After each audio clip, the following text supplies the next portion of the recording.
Aqui, presidente Ramaphosa, uma coisa importante. Aqui na América do Sul, nós nos colocamos como uma região de paz.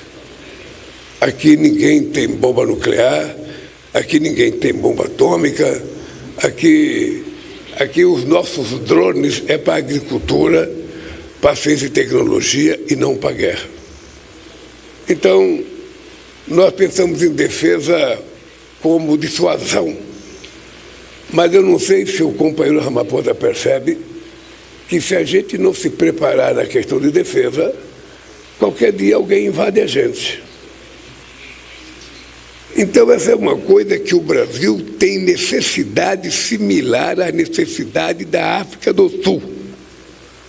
E que, portanto, nós precisamos juntar o nosso potencial e ver o que a gente pode produzir junto, construir junto. Não precisamos ficar comprando dos senhores das armas. Nós poderemos produzir. O que precisa é nós nos convencermos que ninguém vai ajudar a gente, a não ser nós mesmos.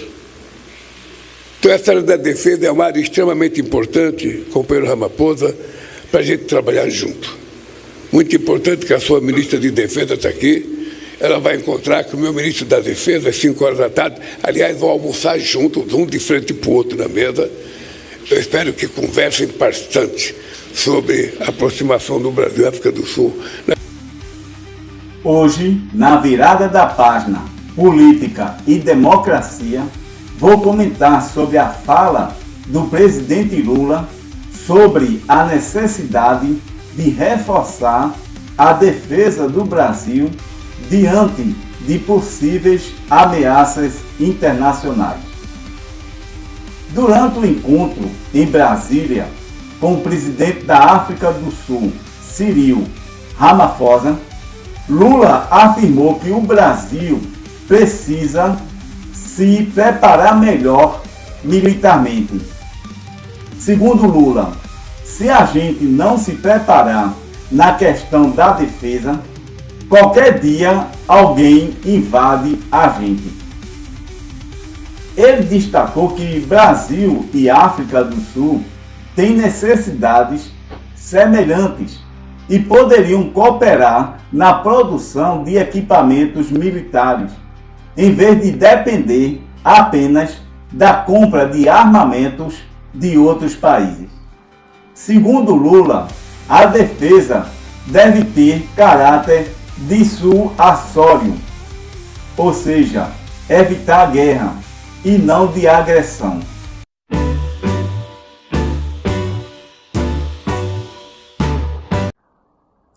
A bem da verdade, o presidente Lula está preocupado com os Estados Unidos classificarem as facções criminosas brasileiras PCC e Comando Vermelho, CV, como organizações terroristas internacionais, o que poderia causar consequências políticas e de soberania.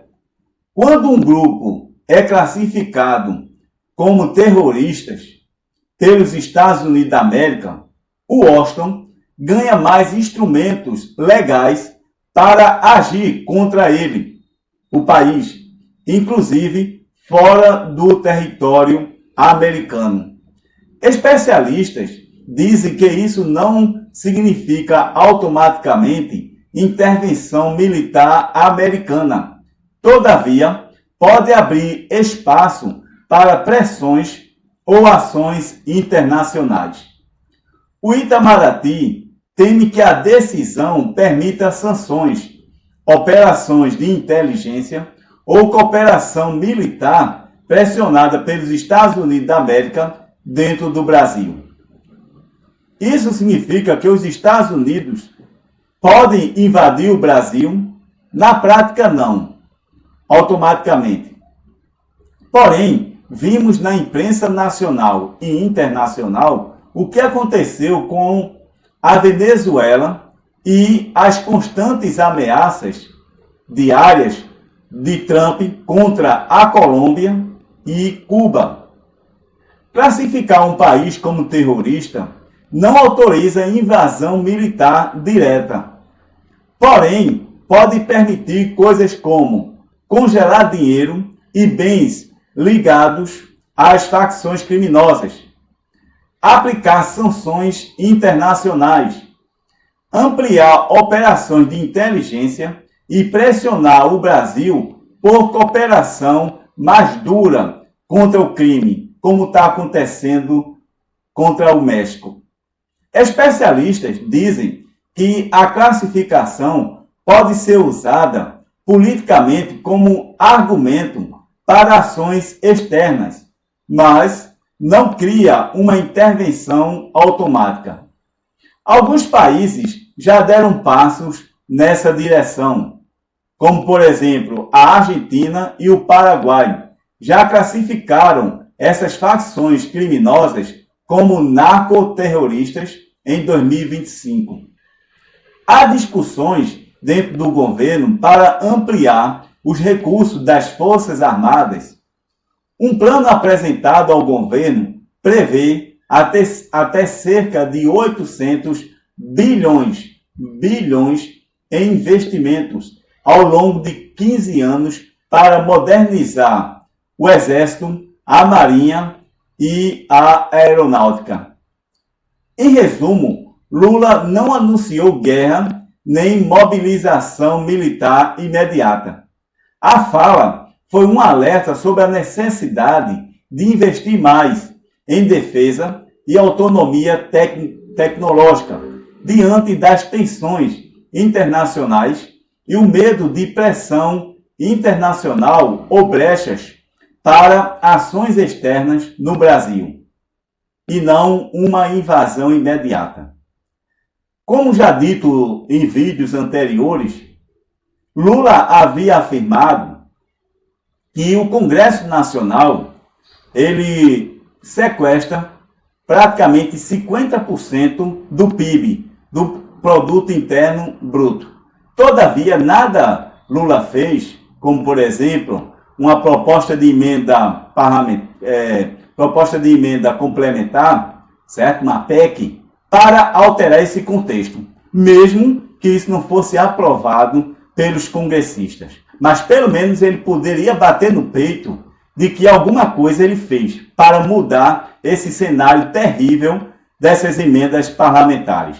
Então, esses valores bilionários das emendas parlamentares poderiam ser usadas tanto na educação, como na saúde, na segurança interna, como também numa possível segurança contra um ataque externo, ou seja, segurança externa. Bem, meus amigos e minhas amigas, sejam bem-vindos ou bem-vindas à Sala do Juba. Eu sou o professor Julião Carvalho. Mais uma vez, muito obrigado pela sua companhia, suas curtidas, seus compartilhamentos, comentários, reproduções e a guarda dos meus vídeos nos seus favoritos. Inscrevam-se no meu canal e deixem o seu like. Assim como compartilhem e comentem esse vídeo e outros. Isto é importantíssimo para o crescimento do canal. Fiquem com Deus e até o próximo vídeo.